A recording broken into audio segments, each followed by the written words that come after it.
Allez les amis, on est parti pour voir comment est-ce qu'on fait pour résoudre ce genre de problème, c'est-à-dire trouver la norme d'un vecteur et son angle par rapport à l'horizontale en utilisant les complexes. Vous allez voir, c'est très simple et très puissant grâce aux affixes. On se fait ça tout de suite. Un petit rappel pour commencer. Vous vous souvenez que un point dans le plan complexe, donc avec les réels ici et les imaginaires, donc par exemple le point C, il peut avoir une affixe, genre j'en sais rien, 3 plus 2i, au hasard. Que 3, c'est ce que vous allez lire ici, c'est-à-dire la partie réelle sur l'axe horizontal, et son 2, qui est sa partie imaginaire, attention c'est pas 2i, c'est 2, vous allez lire sur l'axe vertical.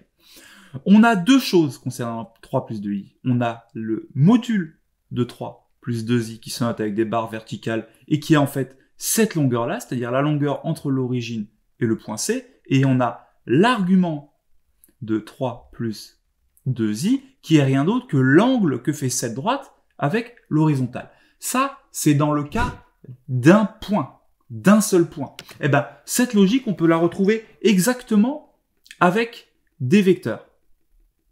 Quand vous avez deux points A et B, hop, j'y arrive.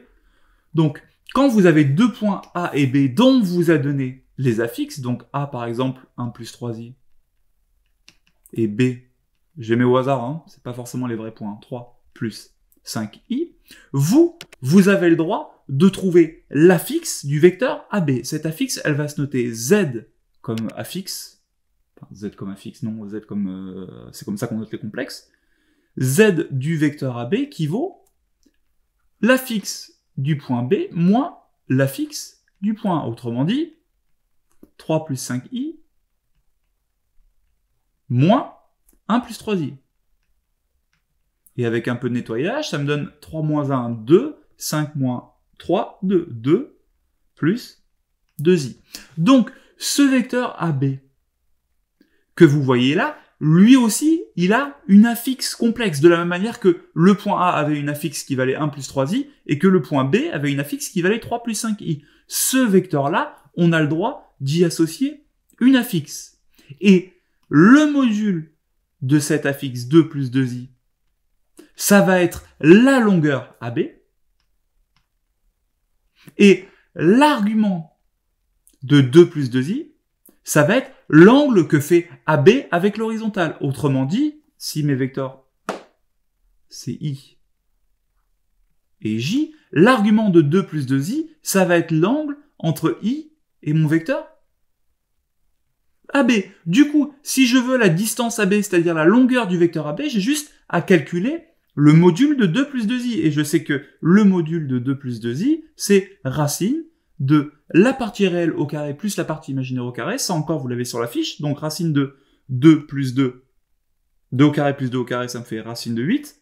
Et ça fait éventuellement 2 racine de 3. Et pour trouver l'angle que fait le vecteur AB avec l'horizontale, c'est-à-dire en fait cet angle que je vous dessine ici, on a juste à prendre 2 plus 2i et à le mettre sous forme trigonométrique pour trouver la valeur de l'angle. Ça, vous savez déjà le faire. On l'a fait dans la compétence forme trigonométrique d'un complexe argument et module. Je le refais ici pour le plaisir des yeux, mais pour ceux qui savent le faire, vous pouvez déjà y foncer. Donc, on va prendre notre 2 plus 2i. On sait déjà que sa norme, c'est 2 racines de 2. Wow. 2 racines de 2, évidemment. Il y avait une petite erreur. 2 racines de 2, surtout pas. Donc, on sait déjà que sa norme, c'est 2 racines de 2. Donc, moi, je vais factoriser par 2 racines de 2. Donc, ça me fait 2 facteur de 1 plus i en factorisant par 2. Et je vais en plus rajouter un racine de 2 en factorisation. Donc, 2 racines de 2, facteur de 1 sur racine de 2, plus 1 sur racine de 2 fois i. Et vu que le 1 sur racine de 2, il me plaît pas trop, je vais le transformer en racine de 2 sur 2, en multipliant en haut et en bas par racine de 2. Si je multiplie 1 par racine de 2, ça me fait racine de 2. Si je multiplie racine de 2 par racine de 2, ça me fait racine de 2 au carré, donc ça me fait 2. Ça me fait donc 2 racine de 2, facteur de racine de 2 sur 2, plus racine de 2 sur 2, fois i. Et pourquoi c'est cool? Parce que maintenant, j'ai la norme, le module du vecteur. Là, j'ai forcément le cosinus de mon angle, et là, j'ai forcément le sinus de mon angle, sinus de mon argument. Du coup, j'ai plus qu'à résoudre quand est-ce que cosinus d'un angle vaut racine de 2 sur 2 et quand est-ce que son sinus vaut aussi racine de 2 sur 2. Je sais que d'après le cosinus, mon angle, c'est forcément plus ou moins pi sur 4, mais vu que le sinus est positif, je vais garder la valeur positive. Donc je sais que l'angle que fait mon vecteur AB avec l'horizontale, c'est pi sur 4, ce qui ne correspond pas du tout au dessin, évidemment. En réalité, mon vecteur AB il serait plutôt vers le haut, là. Vous savez le faire, ça c'est la compétence 4 sur Galilée.c, donc si vous avez un problème pour mettre les nombres complexes sous forme trigonométrique, allez-y, mais sinon, c'est aussi simple que ça. Souvenez-vous que de la même manière que des points peuvent avoir des affixes, des vecteurs peuvent avoir des affixes, et on peut très facilement calculer et leur norme, et l'angle qu'ils font par rapport à l'horizontale.